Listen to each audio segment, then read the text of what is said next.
কলকাতার অন্যতম একটা হেরিটেজ বিল্ডিং, সেই বিল্ডিংয়েতেই কিন্তু বাণিজ্যিক উদ্দেশ্যে তার পিলারগুলো ভাঙার কাজ চলছিল, যা তার হেরিটেজ সত্তার পক্ষে বিপজ্জনক ছিল বলে স্থানীয় বাসিন্দাদের মনে হয়েছে এবং তারা বিক্ষোভও দেখিয়েছেন। এবং তার পরপরই এদিন কলকাতা পুরসভা ব্যবস্থা নিয়েছে এবং 401-এ একটি নোটিশ দেওয়া হয়েছে, অর্থাৎ স্টপ ওয়ার্কের নোটিশ দেওয়া হয়েছে, কাজ বন্ধ করার নোটিশ দেওয়া হয়েছে। এবং সেই সঙ্গে মেয়র ফিরহাদ হাকিম জানিয়েছেন যে কাজটি হচ্ছিল সেটা একদমই ঠিক হয়নি এবং সেই ব্যাপারে এফআইআর করা হচ্ছে এবং বিষয়টিকে কিন্তু রীতিমতো গুরুত্ব দিয়ে দেখছে কলকাতা পুরসভা।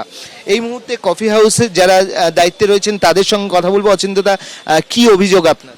দেখুন, এটি একটি ঐতিহ্যমণ্ডিত ঐতিহাসিক অ্যালবার্ট হল, কেটে দেওয়ার মতন অংশ।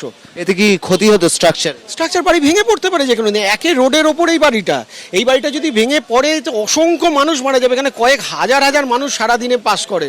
আজকে মেয়র বলেছেন যে এফআইআর করা হচ্ছে এবং পুরসভা গুরুত্ব দিয়ে দেখ। অবশ্যই এটাকে আমরা সাধুবাদ জানাই। আমরা মেয়রের কাছেও চিঠি দিয়েছি, সমস্ত রকমভাবে আমরা চেষ্টা করব। আমরা দেখতে পাচ্ছি যে কফি হাউসের এই যে পিলারগুলো রয়েছে, সেই পিলারগুলোকে কিন্তু বাণিজ্যিক স্বার্থে সেগুলো ক্ষতি করা হচ্ছিল এমনটা অভিযোগ। এবং সেই কারণেই কিন্তু যারা কফি হাউস চালান তারা এবং স্থানীয় বাসিন্দারা তারা কলকাতা পুরসভার কাছে অভিযোগ করেন এবং তারপরই এদিন স্টপ ওয়ার্কের নোটিশ দিয়েছে কলকাতা পুরসভা এবং মেয়র জানিয়েছেন বিষয়টি নিয়ে যথাযথ ব্যবস্থা নেওয়া হবে। ক্যামেরায় স্বপন মজুমদারের সঙ্গে অর্ণব মুখোপাধ্যায়, এবিপি আনন্দ, কলকাতা।